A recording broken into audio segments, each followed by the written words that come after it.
Welcome to Grantwriting and Arts Funding, a course that has the goal of preparing you to come up with strategies to fund your creative projects.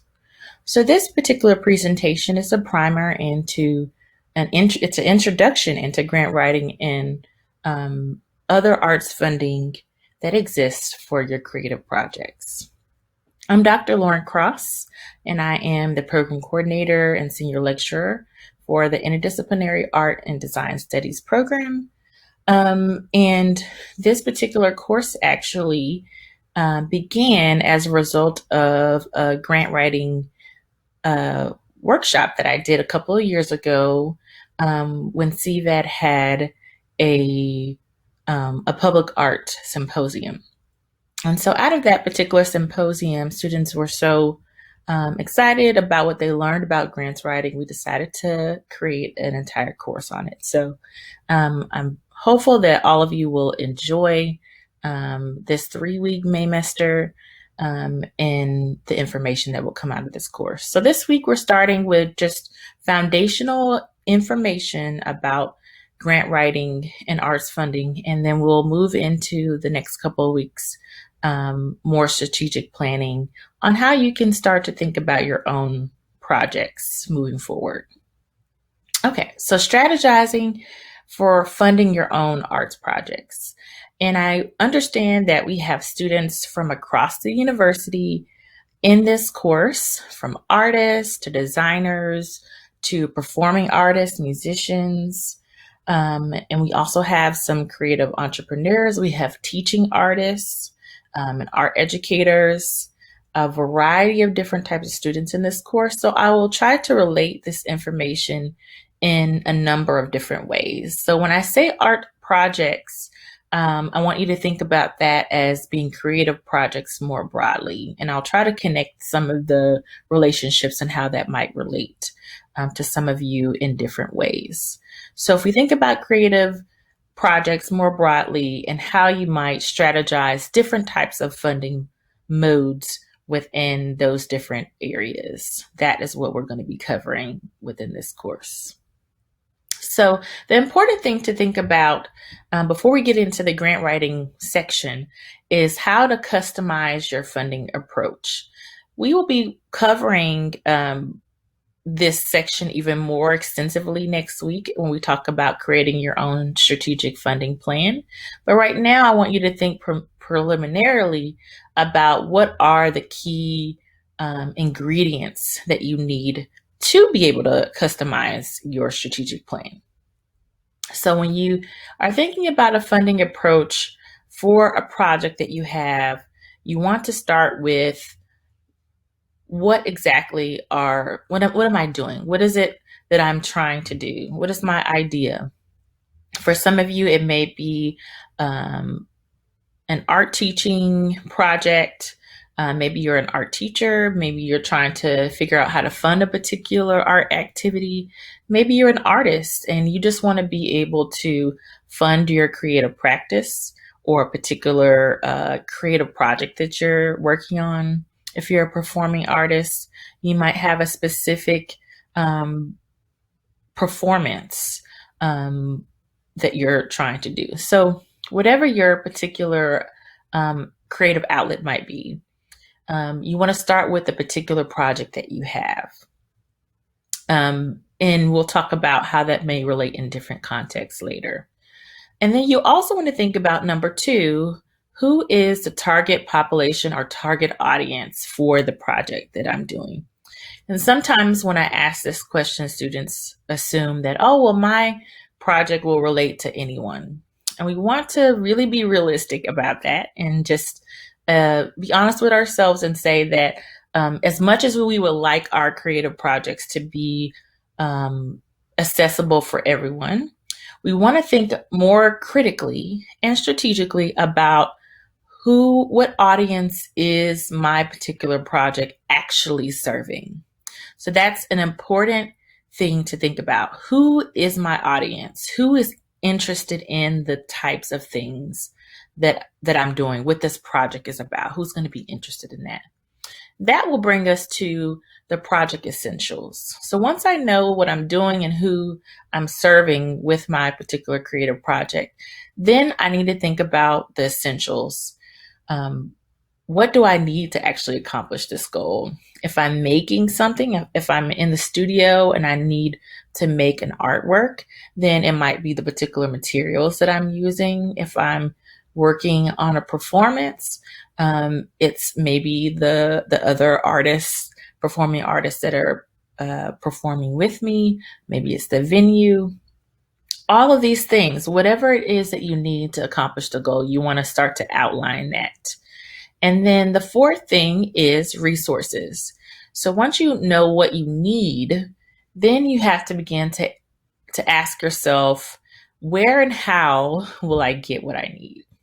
So this is just your preliminary funding approach, just you thinking, brainstorming about this awesome idea that you have and trying to tease out how should you begin to build a funding approach out of it.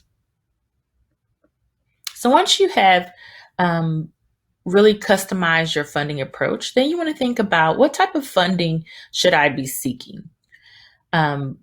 Based on your project idea, you will start to think about what kinds of funding modes are best suited for different types of projects.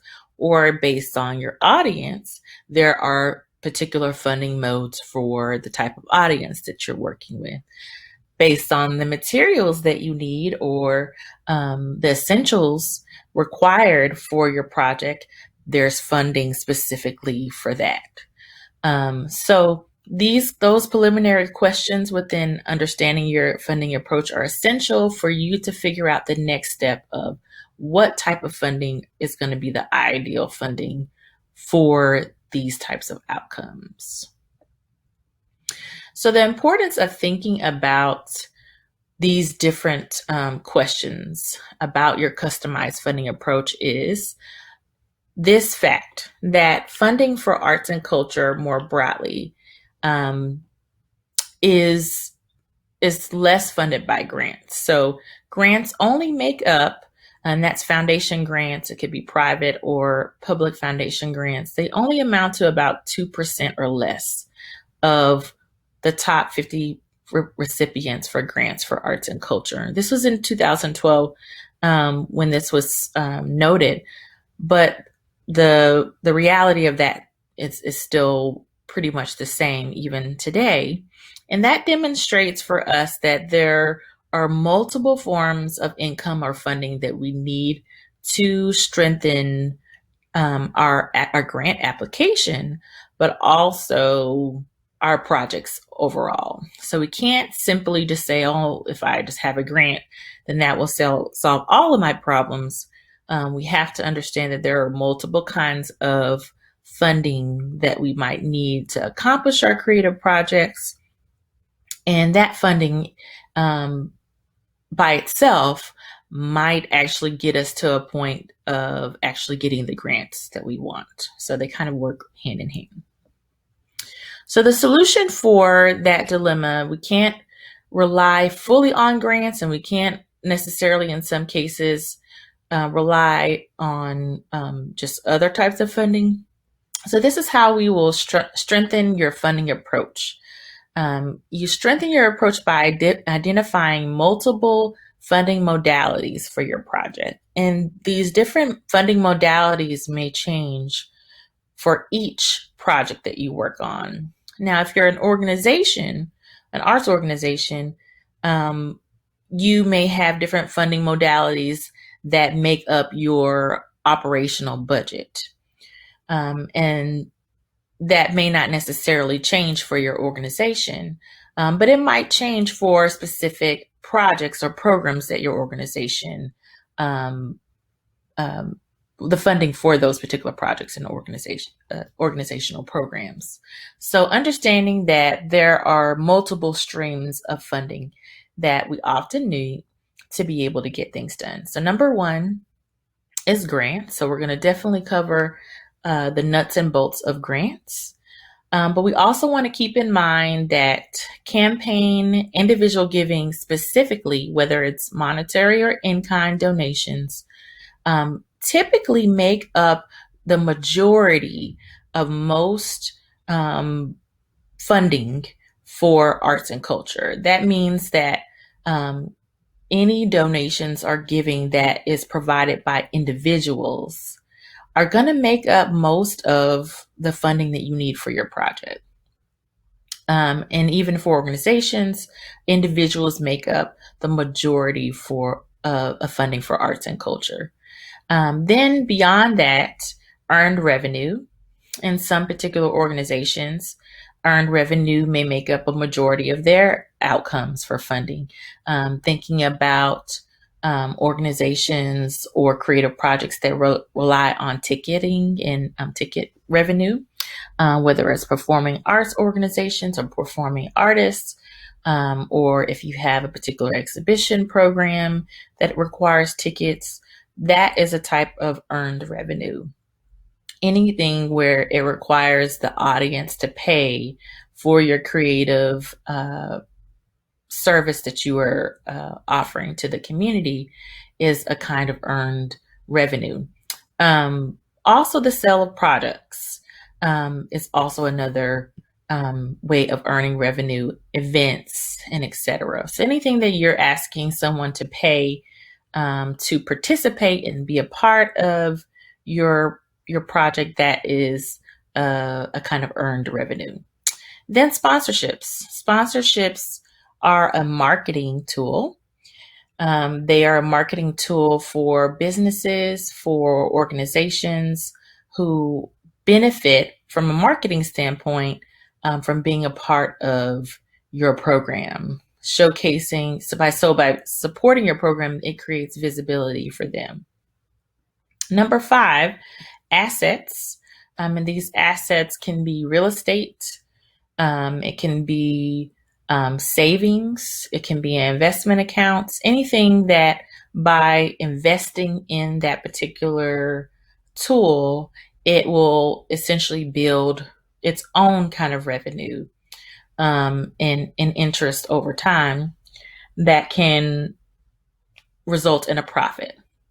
I was on the board for one particular nonprofit in which, when they were in need of funds, they had a wealthy collection of real estate across the city. And so when they needed some additional funding to do some programs, they were able to rely on their assets, their real estate, and sell that real estate in order to make different shifts in their programming. Thinking also about museums and their collections. Collections are an asset as well. And so sometimes museums will deaccession their different objects within their collection to be able to build funds. So they'll sell some of those works in order to have more money for other things. So thinking about all of these different things are ways in which arts organizations, artists, creatives are able to fund the different projects that you're doing. Okay, so let's talk about grants. So there are different types of grant makers, as we call them. Grant makers are organizations or entities that provide the actual grants that we're applying for. And so those grant makers can be federal, state, city, municipal, corporate foundations, private foundations, family foundations, and community foundations.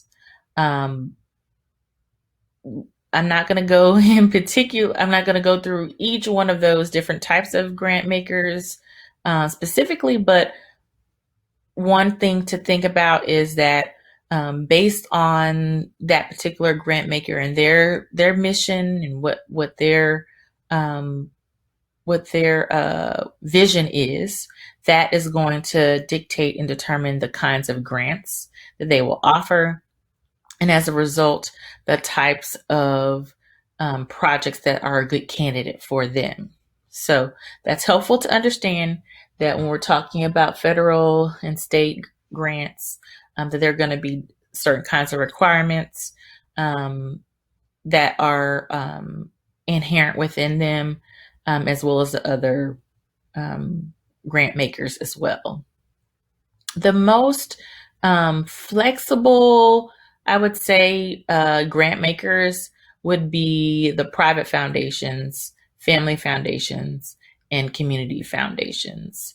These are the types of grant makers that have the most flexibility within what they're able to do, because they're not relying on federal dollars or state dollars or city monies to be able to offer funds, or even corporations. They're not having to rely on stakeholders and things like that. So there might be a little bit more politics within these first four types of grant makers. These latter ones have a little bit more flexibility.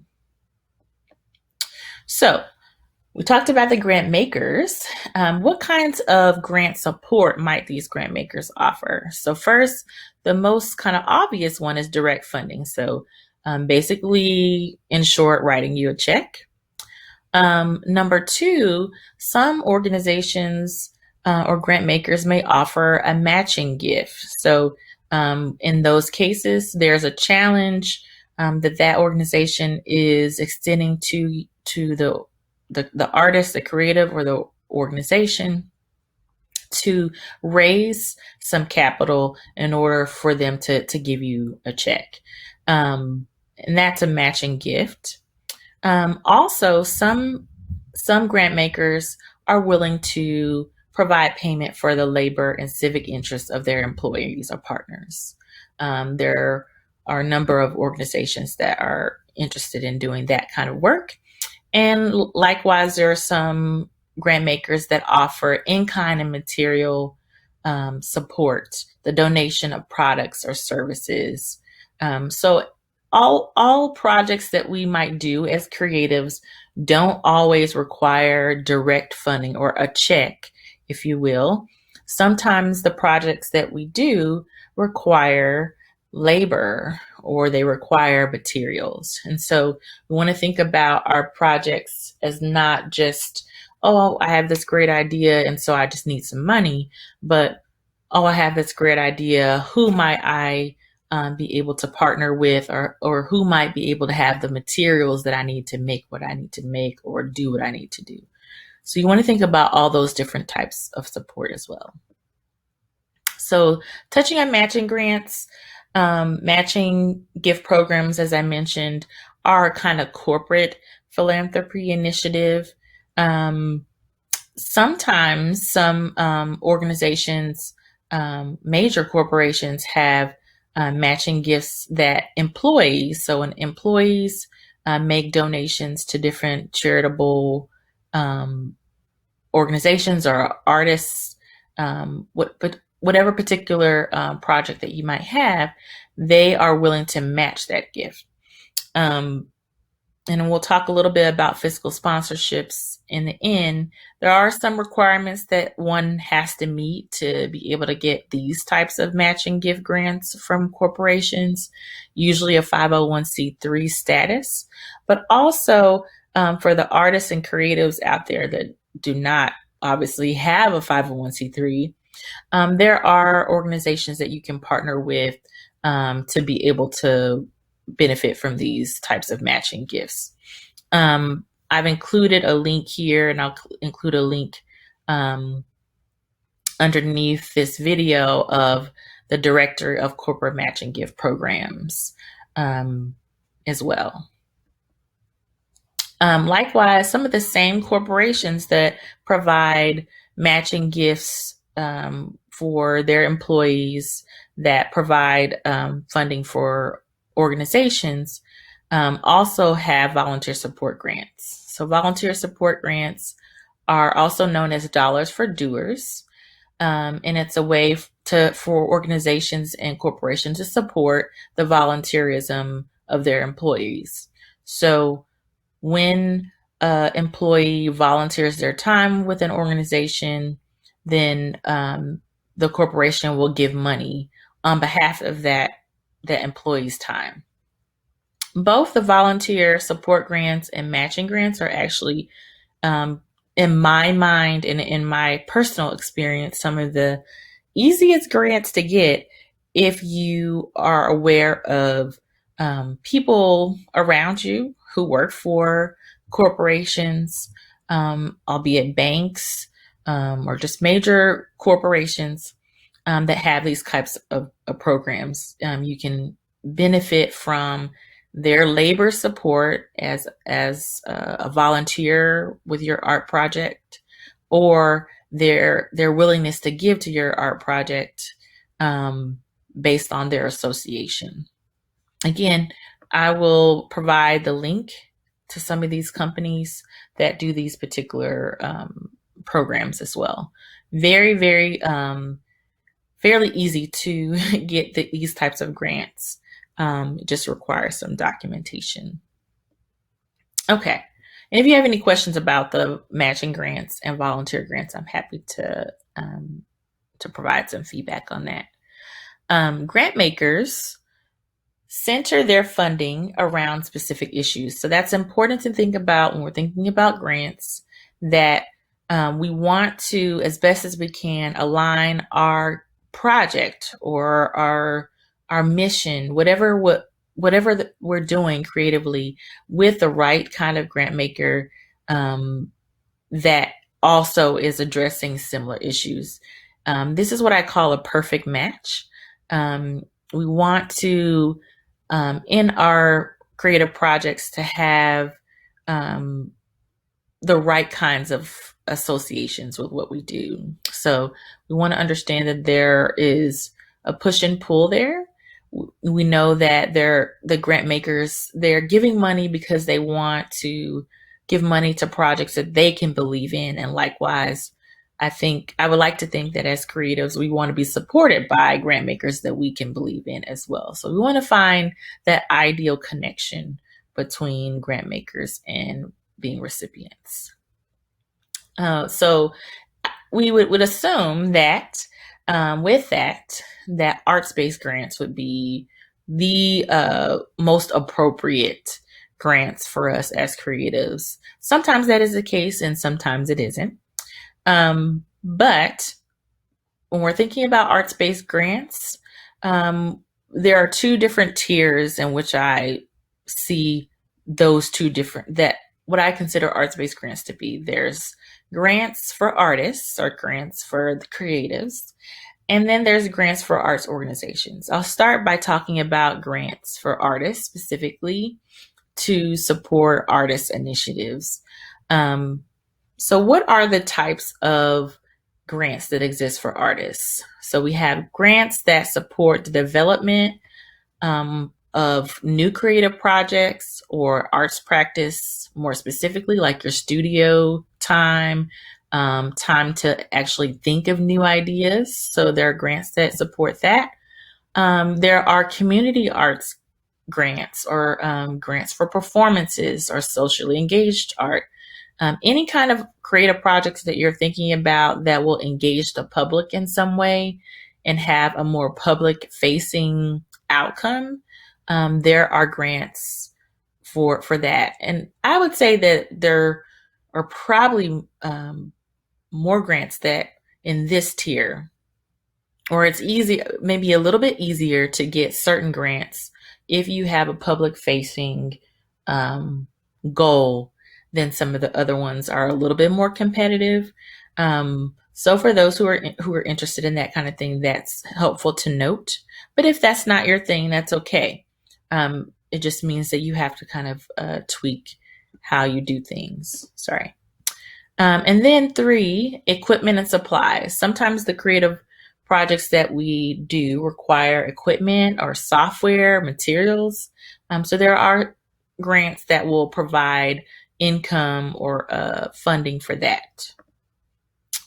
And then professional development, such as attending workshops, training, residencies, anything that allows you time to perfect or enhance your professional skills, are grants that are appropriate for that. Also, grants for travel. It's often believed that travel um, inspires new creative practices and new ideas. And so, as creatives, um, it's important that we have time to travel and to see new things. So there are grants for that as well. There's plenty of other types of grants that are not listed here, but these are the main ones that you see quite a bit. Okay, so I talked about that there's the grants for artists. Some of you might find yourselves working for arts organizations. So it's important to know the distinctions there. Grants for arts organizations are going to support the following kinds of arts initiatives: existing program expenses. So that's where you have a particular program that has a program budget, whether it be a education program that you're offering, or a specific exhibition, or a particular performance that has a particular audience to it. These are program expenses. Operational expenses are your overarching budget for the organization. What does it require? What kind of funds does it require for you to actually operate the organization? So salaries, um, uh, monies for maybe if you have a building, the utilities, all of those kinds of expenses are under operational budget. Though it's important to note that there are some program grants that can help to fund certain salaries or wages as well. So it's there can be some overlap depending on the types of program, if it's an ongoing program. Um, Equipment and supplies, similar to for artists, organizations can apply for grants or funding for equipment and supplies, professional development of staff, and then new program initiatives. So when I'm talking about grants in terms of grants for artists and arts organizations, what I also want to throw out there is that all of these particular areas of support also apply for different funding models. Those funding models that I mentioned in this slide. So even as I'm talking about types of grant supports for artists and types of grant support for organizations, I want you to also keep in mind all of these other different funding modalities as also things that will fund these types of initiatives as well. So just as much as grants can fund these types of initiatives, also other types of funding models can fund these too. Okay, so applying for grants. So there are key ingredients that are required for applying for grants. And these are the same for all grant proposals. Regardless of what you're applying for, these are typically the ingredients that you would need.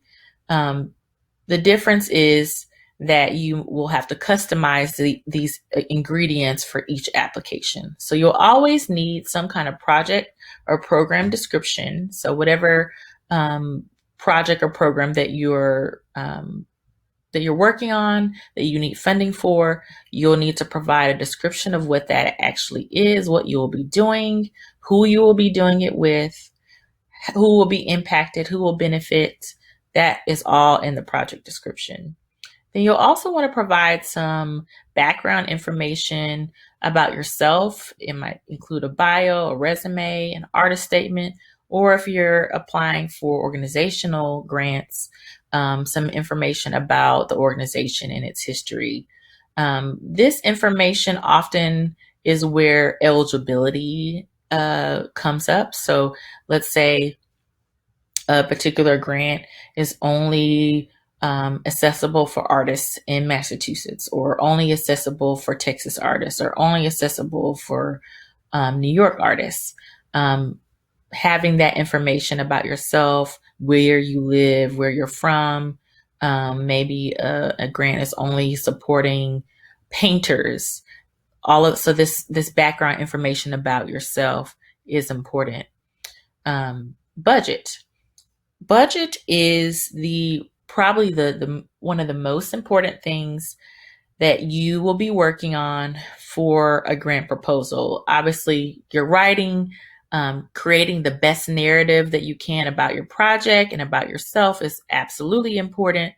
Um, but you don't want to shortchange yourself about your budget, because your budget is also equally another part of the story. And we'll talk a little bit more about um, what that exactly means. And then lastly, you want to have some type of documentation of your work.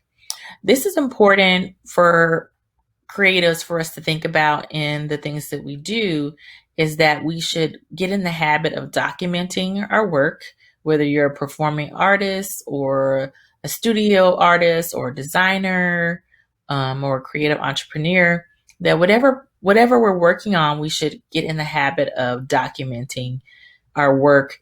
You could have a website and kind of store that documentation, but we should always have some documentation, photographs, videos of our works available, because especially within a grant proposal, these types of documentation can take our narrative over the edge.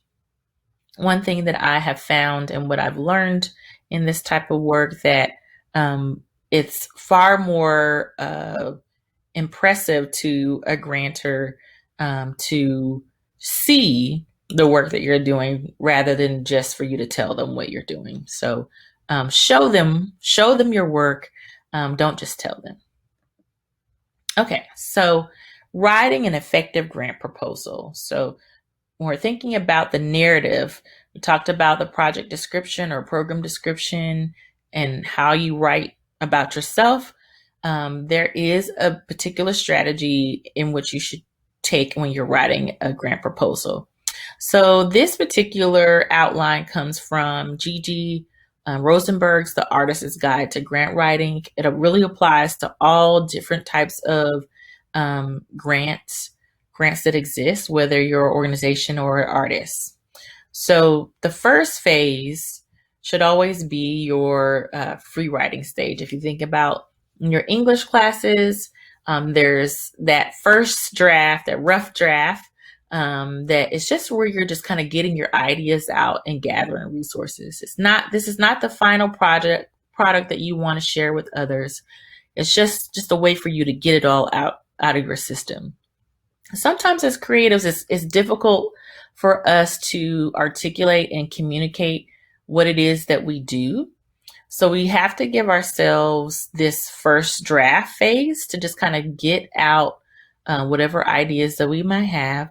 And then when we move into the edit phase, this is where we can refine and make sure that we're using the right descriptive language that we need to use, that can make our proposal compelling.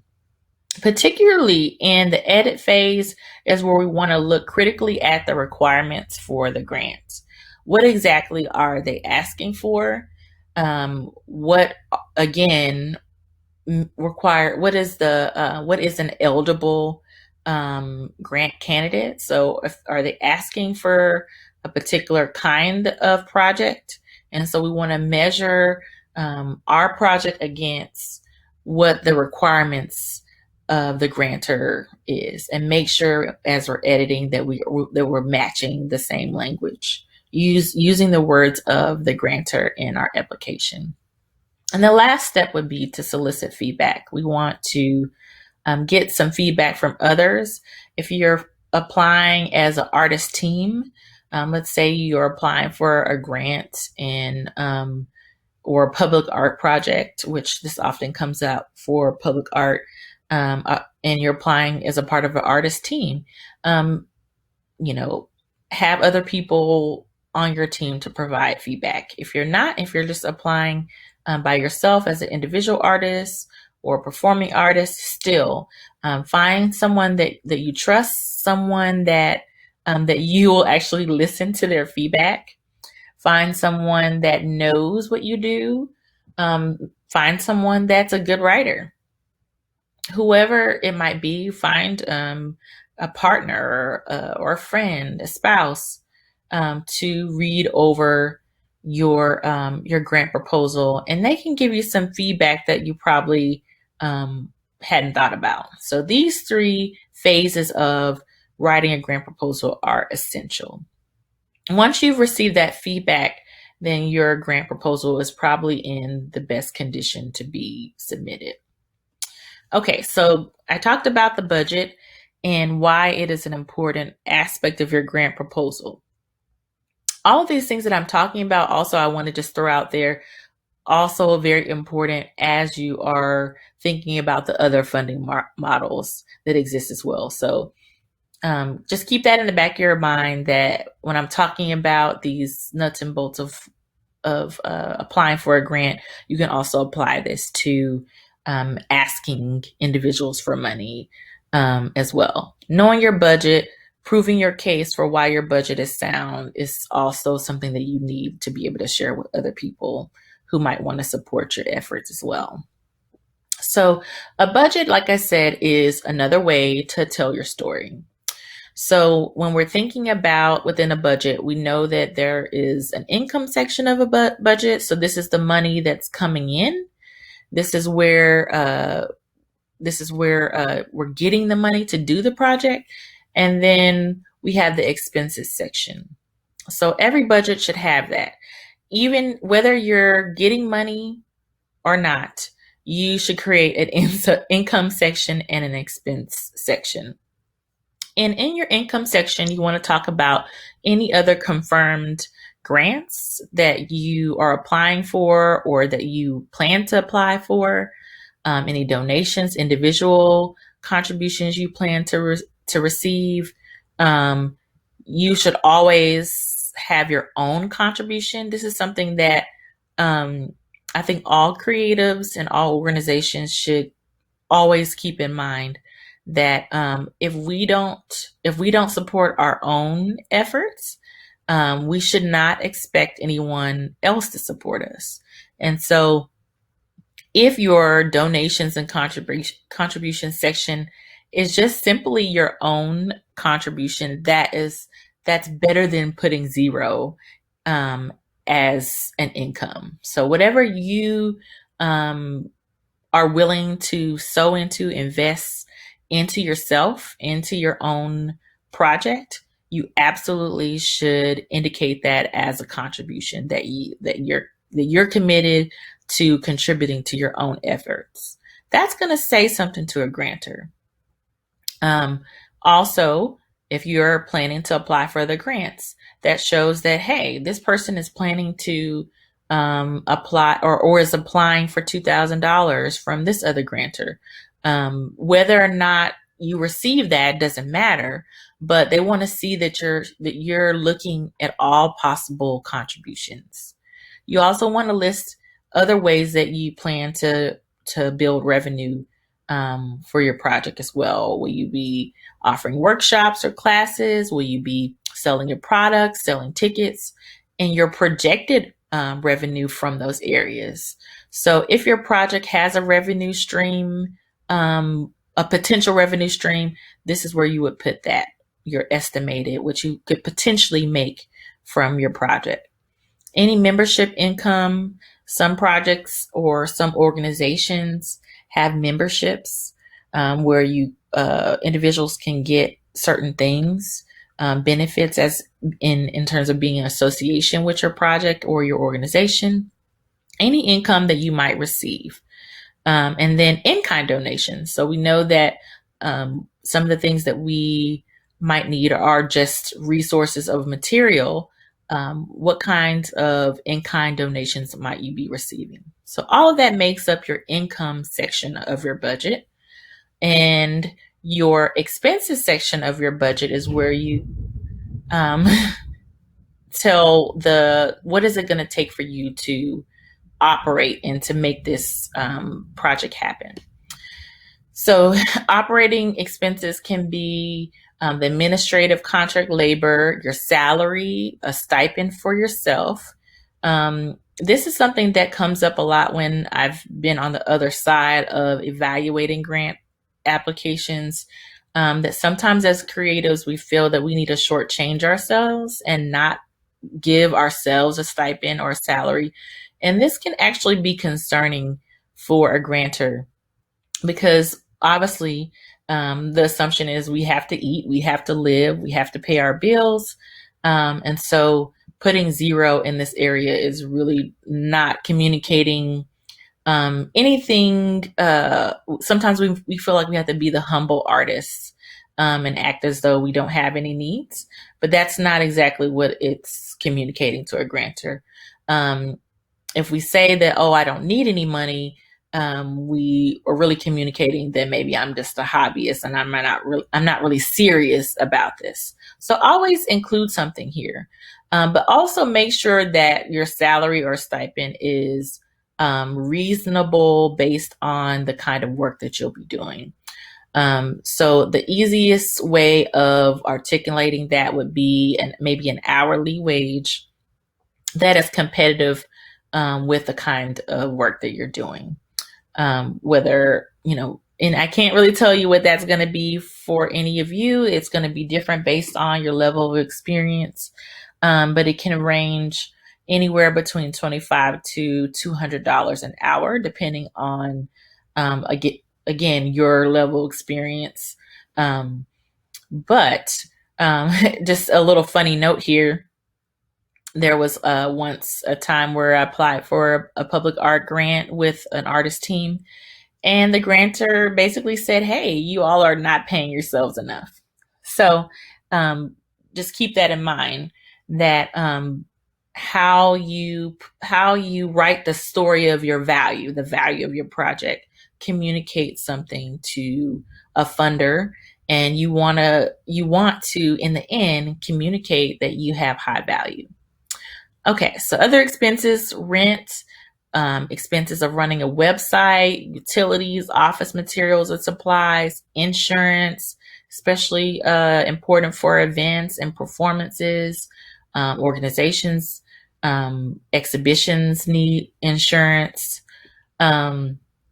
Program expenses. So all these are operational, but then these are the program expenses. So if you're applying for a particular program or a project that is really more so like a program, what's going to be the labor or the stipend for that? So you might have two separate types of salaries that are being noted here. If you're applying for program funding, you might in some cases only be reporting this part, but sometimes some applications will want to know what your operation expenses are and compare that with your program expenses. And so then you also want to outline whatever materials and supplies you'll need for your program, as well as what kind of promotional funds you'll need for marketing and documenting your project as well. So all of these things tell the narrative and improve the case of why your particular project is something that people should invest in. So in addition to your written statement about your project and your written statement about yourself, make sure that your budget also tells a full story about your project. Another thing to note in the program expenses, especially the program materials and supplies, sometimes it might require you to do some research on your part on how much does it cost for certain supplies, how much does it cost to hire certain types of people, so that way your expenses look realistic. That's going to be very critical, especially like when people are looking at program expenses. They're going to know when you might be trying to inflate cost and try to pay maybe people too much, or if you're maybe paying people too little. And they're also going to be able to tell based on your program expenses whether or not you're inflating the cost of materials as well and supplies. So make sure that you're being honest and you're doing your due diligence to research how much it'll actually take for you to do this awesome project or program that you're doing. Again, it's going to require some research on your part. Do some research on the grant maker itself. Understand their mission statement. What are their funding priorities? Make sure that you meet the eligible requirements. do some research on the prospective awards that they've given in the past, past recipients.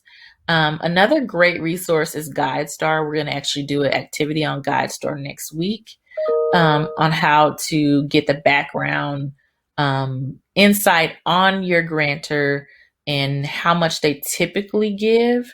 This can give you a little bit of insight in terms of how much you should ask for. So any information on the grantor and who they've given to in the past. And then related programs and artists that do what you do. So how much do they charge for their services? All these things will help you to make the right ask. Okay, so work samples, just to kind of piggyback again on what I said before, we want to make sure that you're demonstrating that you have the ability to do what it is you're saying that you want to do. So get in the habit of documenting your work, either through photographs or video documentation. You want to collect and make an archive of any articles or press that have been written about your work.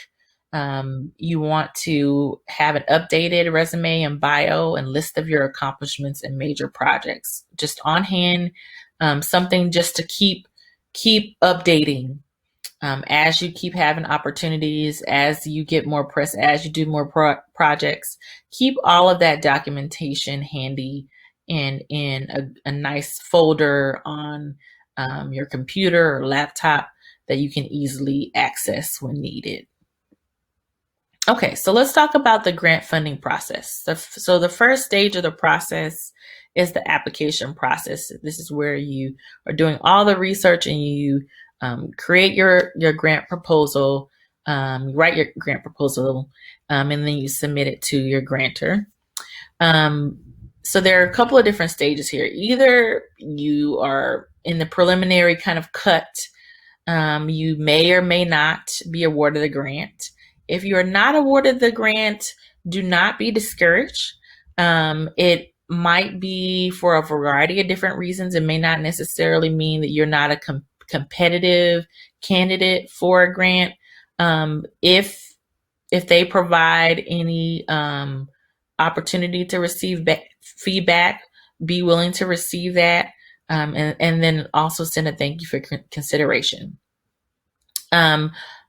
The other stage would be you are awarded the grant, and then your project was selected.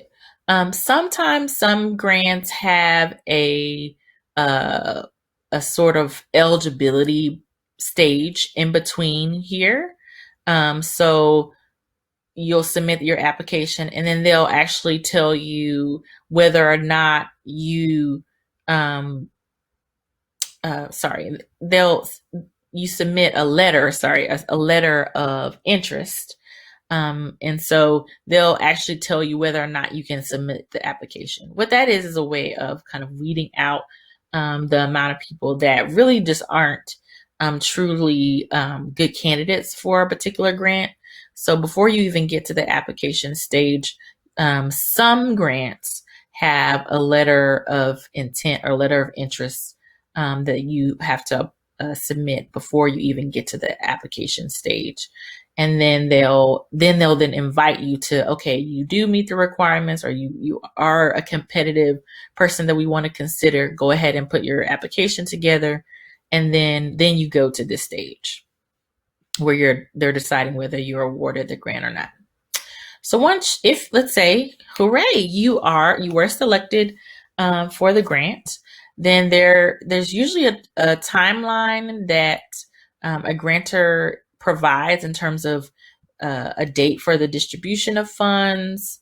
And that's something you want to critically look at. The difference between grants and other kinds of funds are that there's a different type of timeline. So grants typically have a year-long process, or maybe 3 or 6 months process, depending on the grant, of when the distributions of funds will happen.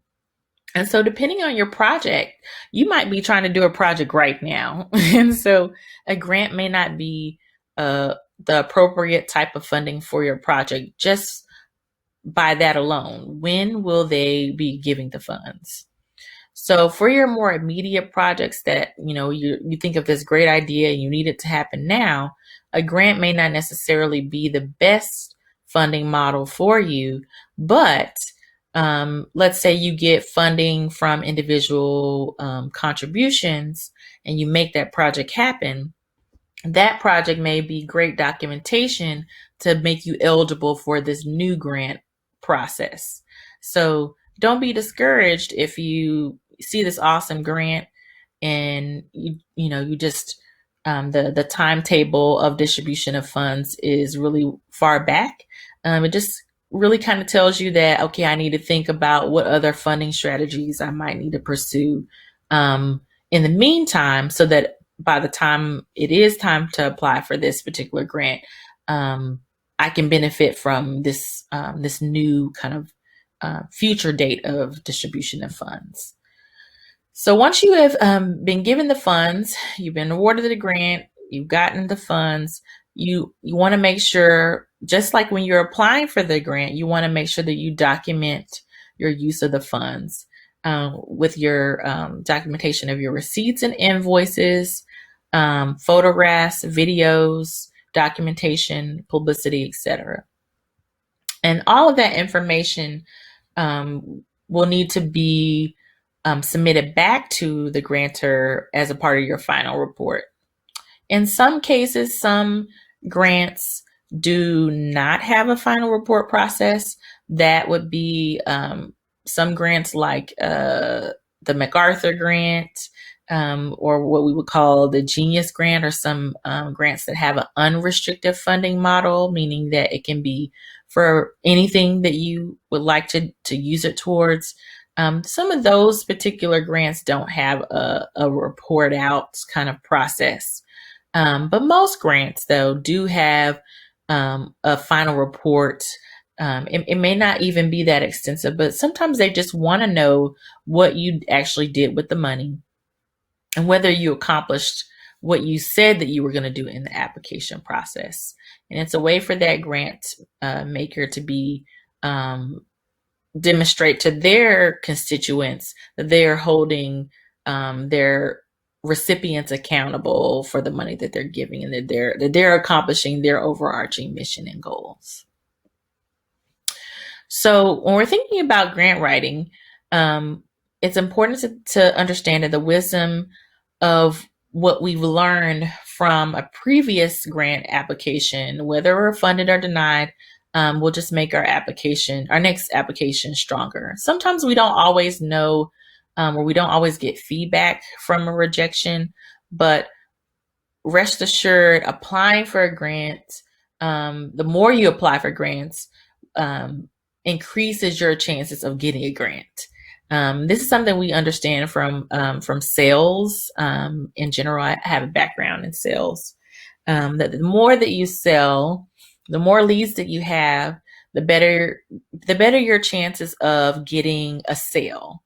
So the more grants that you apply for, the better chance you have of actually getting one. Even if you don't, even if you have a lot of no's, the more that you start to learn how to effectively communicate about the work that you do as a creative, the better you become at articulating that and then ultimately getting the grant that you want. Okay, so there are a couple of worksheets. There is a worksheet, that for this week, where you will be working out a grant development assignment, elevator pitch, and then also some additional resources. So in our week 1 worksheet, make sure that you complete all of the different activities on that worksheet that's attached to this particular video lecture, and submit that by the end of the week. So later in our session in week 3, you will be creating your own elevator pitch for funding. So this is just a preliminary kind of outline that you'll be working on this week to kind of workshop that idea. You will need to present your elevator pitch. So these are the steps in the process. Step 1, you want to know how to introduce yourself. Step 2, you want to briefly describe your project. And then you want to get used to communicating that. An elevator pitch is not also just something that you communicate orally. Going back to your project description, how you describe your project often is very similar to how you would describe your project in an oral presentation. So thinking about that the language between the two things there should be some consistency there. So in your worksheet this week, I want you to really think about what project or what idea that you have that you really would like to work on as a result of this class. And you may have many ideas, but just pick one. And all of the activities within the worksheet, whether it's the grant development assignment, the elevator pitch, and then the other funding strategies should come from that. Okay, so fiscal sponsorship, I promised you that I would talk to you a little bit about that. For artists, many of us are considered to be individuals. And so nonprofits or grant makers are not often able to just give money to individuals. They need to give money to other nonprofits or, contributors need to be able to give money to nonprofits and get a tax deductible donation. So this is the benefit of fiscal sponsorship. There are multiple ways that you can get a fiscal sponsor as an artist. The asset that it adds for you as a creative is that it gives you a nonprofit arm or a nonprofit entity in which you can receive funding from. Some grants just won't give grants to artists unless you have a fiscal sponsor. So it's helpful to have one on hand because there is a little bit of a process of getting a fiscal sponsor. So if a really great grant opens up, it's helpful to have a fiscal sponsorship relationship already established. So what are some different fiscal sponsorship programs? There's Fractured Atlas. Let's say you're a filmmaker or media arts emphasis. Women Make Movies is one particular example. The National Performance Network for the performing artists, really great program there.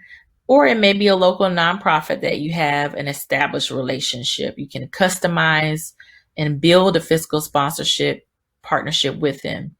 With a fiscal sponsorship, it's helpful to note that any funds that are awarded to you, albeit a grant, or individual funds that you receive that should, they're giving you funds because they want it to be tax deductible. Any funds that go through your fiscal sponsor will get a percentage of that.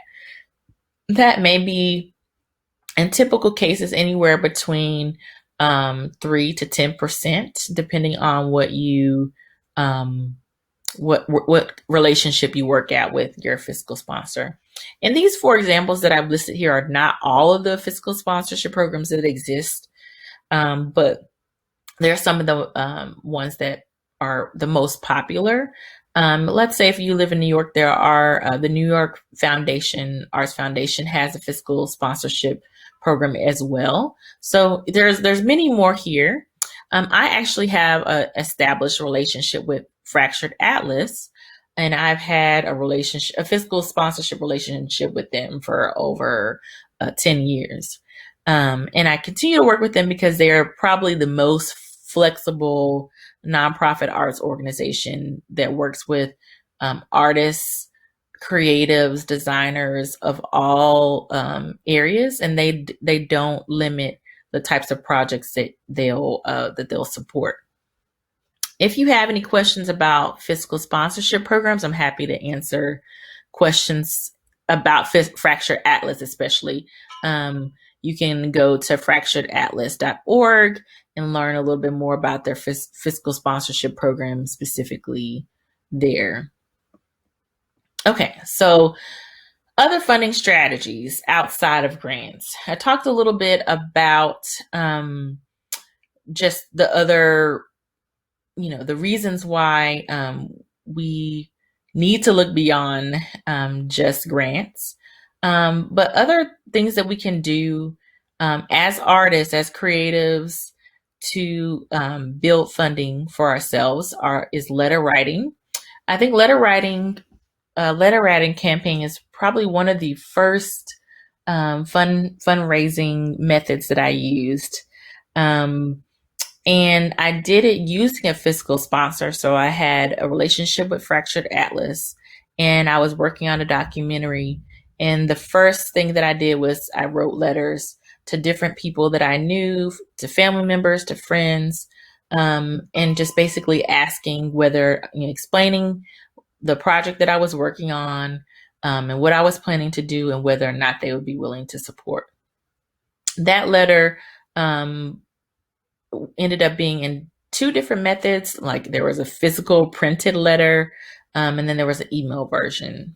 And so with that particular campaign, I was able to raise money to do a documentary. Um, we still see nonprofits and artists using letter writing even today. It's a very effective method. So whenever you're working on a project and you need funding right away to get it done, do not shy away from writing a simple letter um, to people that you know who believe in you and are willing to support you. Another kind of extension of letter writing would be the crowdfunding campaign. You've probably heard of Kickstarter, Indiegogo, Hatch Fund, Rocket Star funding. There's so many different funding platforms now. GoFundMe. I mean, there's so many different ones. But what crowdfunding campaign platforms do is they take the letter writing campaign and they kind of bring it into the 21st century. It usually requires you to create a video or some kind of image ask. So you're doing a kind of a video pitch, um, explaining the same information, the description of your project, why you need the money, and then an official ask. So think of letter writing and crowdfunding as very similar. When I started my nonprofit arts organization, I did a combination of letter writing and crowdfunding for that particular endeavor, and it was very lucrative. The third is cold calls. Cold calls is very much like sales, and I would say a really great strategy is to create a letter, also have a crowdfunding campaign. So you have sort of like, different methods or modes to connect with people. You want to think of funding strategies as a way to connect with people who either believe in you, so they know that they have a personal relationship with you and they know that you'll get the job done, or they believe in what you're doing. So you might have similar interest areas. So the cold call is really what I would call the follow up. So you might send a letter, you may have a campaign or a website that explains the project that you're doing. The calls are a way to kind of make people aware of what you're doing. Some people, they'll see a link to a crowdfunding campaign and they won't open it. They'll see your email or letter and they won't respond to that.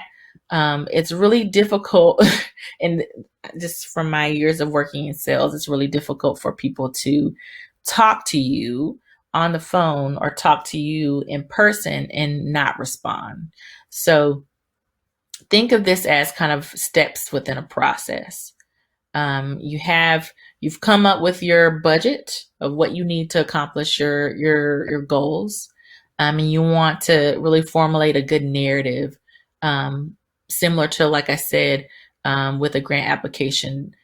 All of those same nuts, those key ingredients, are going to be meaty and helpful for how you build your strategy here. So carve all that out before you ask anyone for money. They'll want to know, like, what is your goal? How much are you trying to raise? How much have you raised so far? So that income amount that I mentioned earlier in the grant application, they're going to want to know, how much have you raised so far? And then have an official ask. Would you be willing to contribute $500 to this project? $10? Sometimes, depending on your relationship with a person, whether you know them or not, and whether you know whether or not they have the ability to give a certain amount, you can be specific. But sometimes it's just calling to say, hey, anything that you can offer would be helpful. And you can let that person kind of determine what they're able to give. Sponsorships. Sponsorships are, like I said, can be a brand marketing relationship, or it can be a partnership. In terms of the brand marketing, it is an opportunity for an organization, a person, to get some visibility helping your particular project. And so you want to establish you want to see it as it's an opportunity for you to meet that person or organization where they are, and to think about, what do they need. And so this is why I call it it's a marketing and a partnership, because you don't want to just say, hey, be a sponsor and help my project. You want to actually have a conversation with that potential sponsor and say, hey, I'm doing this project. I'm looking for sponsors. What's something that what's something that you're working on? How can we kind of work together and make this a win-win for both of us? Sometimes, a sponsor may say, hey, well, I'm looking to promote my event. How can we promote my event and your thing at the same time? And so you look for that opportunity for a win-win. If you're doing a performing arts event, and you're going to have a program booklet, sometimes it might be just so simply as like, well, let me, have an ad in your booklet in exchange for this money. So whatever kind of relationship or partnership you can work out to give, you need to be able to give something to get something. Other types of things that we can do as creatives is fundraising events, albeit galas, meal drives, whether you have a cookout, art auctions, performances, house parties, open studios, anything that's event based where people can either pay to get in or they can give at the event is a kind of fundraising event. I actually hosted a house party for that same documentary that I talked about earlier, to raise money for that. And I also did an open studio party for the nonprofit when I was raising funds for that. Really awesome ways to get energy behind your project. People like being social.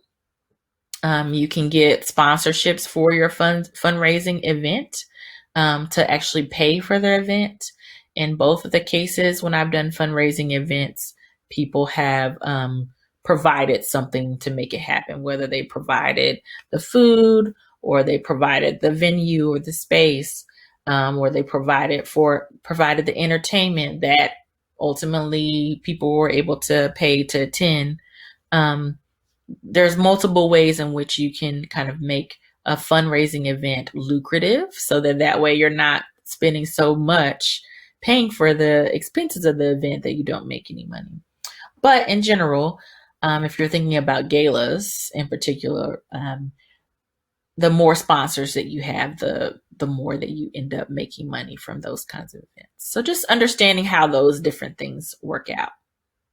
Again, if you have any questions about any of these strategies, feel free to ask. As a part of this lecture in this week's discussion board, feel free to throw out some of your questions or challenges that you might have with some of these funding strategies, and we can kind of talk about things that people do to kind of work through them. Okay, so the last sort of thing that I want you to think about in terms of other funding strategies is how to curate your own fundraising event. So thinking back to these fundraising events mentioned here, think about that particular project that you're working on, and what is a way that you can create an event out of a fundraising event that both promotes your project and then also gets people together surrounding your event. Again, that's the end of my presentation. If you have any questions, feel free to, or concerns, challenges. One of the keys of this discussion board assignment is, how do you work through some of the challenges that you may have with some of these strategies? One of the things that I hear most from artists is the struggle of asking people for money. And I totally get you. I understand how difficult it is to ask people for money. And it's something that when I talk about in the elevator pitch activity, practice, you have to practice asking people for money, asking people for help, essentially. And this is something that might be difficult for many of us as creatives to do. Think about it. As creative artists, we often are dependent upon ourselves to create artwork. We're not necessarily dependent upon others to get things done. We're used to getting things done on our own, or working in teams or with people that we trust. And so what fundraising does is that it requires us to kind of ask things of other people that we may not have established that relationship yet, where we can feel that they really understand what we do. And so we have to kind of practice believing in ourselves as creatives, believing in what it is that we do, and believing that, hey, what I'm doing has value and has something to offer to others. And I am more than willing and able to share what I'm doing with others. And hey, I think that it's going to be valuable for you, or I'm willing to have a conversation with you to see where's the win-win between both of us. How can my project, my creative project, benefit you? And more times than not, there is a connection there. So whether you are an art educator or teaching artists, performing artists, or you're trying to do a workshop, the important thing between all of these strategies is trying to find the connection between what it is that you do and others. Sometimes it will require us to, as I mentioned earlier in the presentation, it will require us to think about what are the connections. What are our similar missions that may exist? It may require me to do a little bit of research, so that as I'm having these conversations, I can be more effective. Okay. So again, if you have any questions, feel free to ask them in the discussion board as you're writing your discussion board assignment. One of the prompts that I'm asking you this week is to talk about how do we begin to think about fundraising in the age of COVID-19. This is a really important question. Thinking about some of these strategies that I've mentioned here. How do you ask people for support when people are strapped for cash? How do you ask people for support when we can't get together, right? So it doesn't take away our need for funding, but it means that we have to think through some different solutions, right? Maybe it means that now the fundraising event that I have needs to be online. Maybe it means that the revenue stream that I need to do is on a website. whatever that looks like for you in your process, whether it means I need to have a Zoom party or whatever that means. Um, this course is about thinking through and kind of workshopping what that might need to look like for you. Um, and in such unprecedented times in which we're dealing with, it's important for us to think through these things and not to feel as though things are hopeless. So that is my conclusion for our this week's discussion.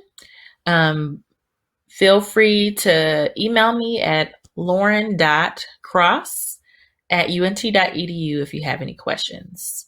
I look forward to seeing you on campus.